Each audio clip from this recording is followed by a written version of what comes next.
नमस्कार, स्वागत है आपका जेजेएन न्यूज में और मैं आपके साथ पल्लवी। हाल ही में राष्ट्रपति भवन में आयोजित हुए एक सम्मान समारोह में भारतीय शहीद सैनिक विद्यालय नैनीताल की राजनीतिक विज्ञान प्रभारी डॉक्टर रेणु बिष्ट और विद्यालय के प्रधानाचार्य बिशन सिंह मेहता को सम्मानित किया गया। उन्हें यह सम्मान खुद राष्ट्रपति द्रौपदी मुर्मू द्वारा प्रदान किया गया। आपको बता दें, डॉक्टर रेणु बिष्ट 2 साल एनएसएस की सह प्रभारी और 5 साल प्रभारी रही। वहीं प्रधानाचार्य बिशन सिंह मेहता भी एनएसएस प्रभारी रह चुके हैं। डॉक्टर रेणु भारतीय शहीद सैनिक विद्यालय में राजनीतिक विज्ञान प्रवक्ता के रूप में कार्य कर रही हैं। डॉक्टर रेणु बिष्ट ने अपने कार्यकाल के दौरान गांव, स्कूलों और शहरों की सफाई को लेकर 100 से ज्यादा सफाई अभियान चलाए। इसके अलावा पर्यावरण और जीव संरक्षण को लेकर जागरूकता फैलाने के लिए भी कई नुक्कड़ नाटकों का आयोजन करवाया गया। डॉक्टर रेणु बिष्ट ने अपने ससुराल के पास स्थित ज्ञान प्रकाश स्कूल में रक्तदान का कार्यक्रम चलाया, जिसमें लोगों ने बढ़ चढ़कर हिस्सा लिया।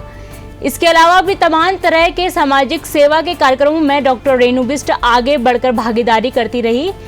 खुरपताल के नजदीक मौजूद एक गांव को भी भारतीय शहीद सैनिक विद्यालय ने पिछले 15 साल से गोद लिया हुआ है, जहां विद्यालय के समाजसेवी अक्सर जाकर साफ सफाई करते हैं। साल 2019 में डॉक्टर रेणु बिष्ट के प्रभारी रहने के दौरान शहीद सैनिक विद्यालय को स्वच्छता के 50 घंटे प्रोग्राम में नैनीताल जिले में पहला स्थान हासिल हुआ था। नमस्कार मैम। नमस्कार मैम। आपका नाम? मेरा नाम डॉक्टर रेणु बिष्ट। मैम, जिस तरह से आपको राष्ट्रीय अवार्ड से नवाजा गया है, इसके बारे में बताइए और यहाँ तक की जो जर्नी है इसके बारे में थोड़ा हमारे दर्शकों को बताइए। मैम, मैं भारतीय शहीद सैनिक में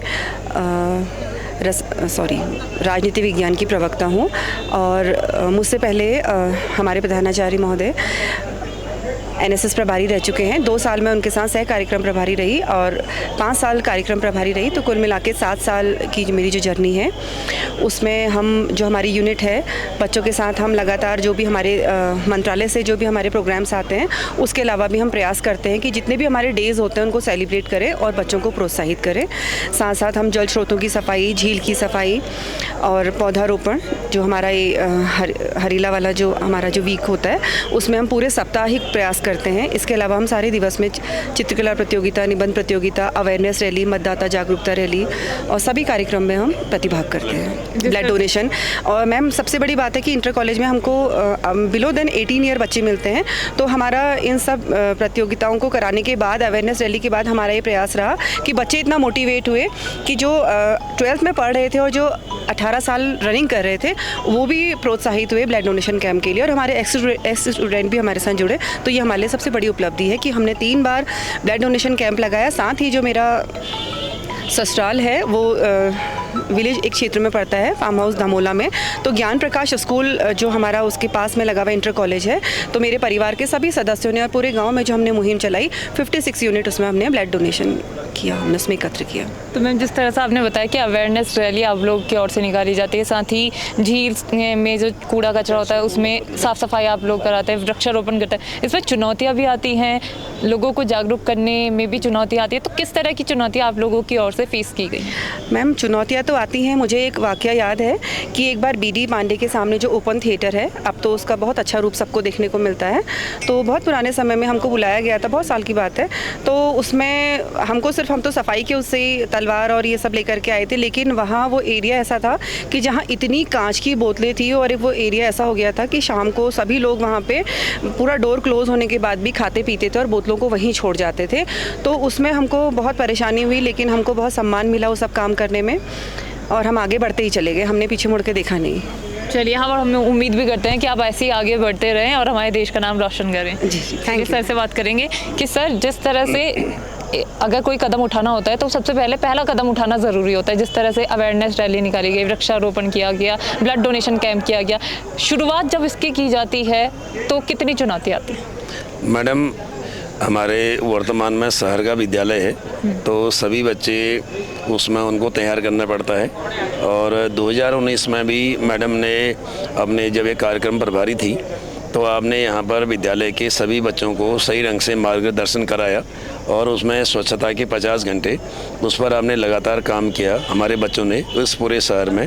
और मुझे लगता है कि इस झील की सफाई करने में हमारे बच्चों ने बहुत काम किया है और उसमें हम नैनीताल ज़िले में प्रथम स्थान पर आए हैं।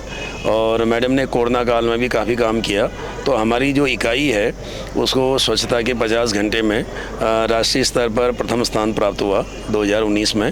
उसके बाद लगातार मैडम काम करती रहीं और हमारे वहाँ पर एक खुरपाताल जगह है, उस खुरपाताल के गांव को हमने गोद लिया है। लगातार कम से कम 15 वर्ष से उस गांव में हमारे विद्यालय के जो स्वयंसेवी हैं अपने कार्यक्रम प्रभारी के नेतृत्व में लगातार वहां पर स्वच्छता अभियान करते हैं और गांव वालों के साथ संवाद स्थापित करते हैं, उस गांव के विकास के लिए पूरा प्रयास करते हैं।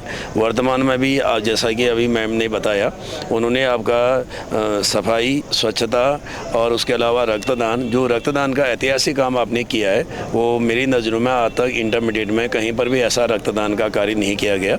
और इस तरह से हमारे सभी बच्चे अनुशासित हैं और हमारे जो शिक्षक होते हैं, प्रभारी जैसे मैडम हैं, और हमारे विद्यालय का माहौल इस तरह का है कि बच्चे मना नहीं करते। और हाईकोर्ट परिसर में भी हमने बहुत साफ सफाई लगातार हम कर रहे हैं और वो लगातार एक प्रक्रिया के तहत हमारे वहाँ आता है। और इस तरह से हमारा विद्यालय पूरे समर्पण के साथ, पूरे मनोयोग के साथ अपने विद्यालय और आसपास के शहर के क्षेत्र में पूरा साफ सफाई स्वच्छता अभियान चला रहे हैं। तो एक खास रिपोर्ट तैयार की थी आपके लिए हमारे सहयोगी गणेश और निशा ने। और ऐसी ही तमाम खबरों के लिए देखते रहिए JJN न्यूज़। धन्यवाद।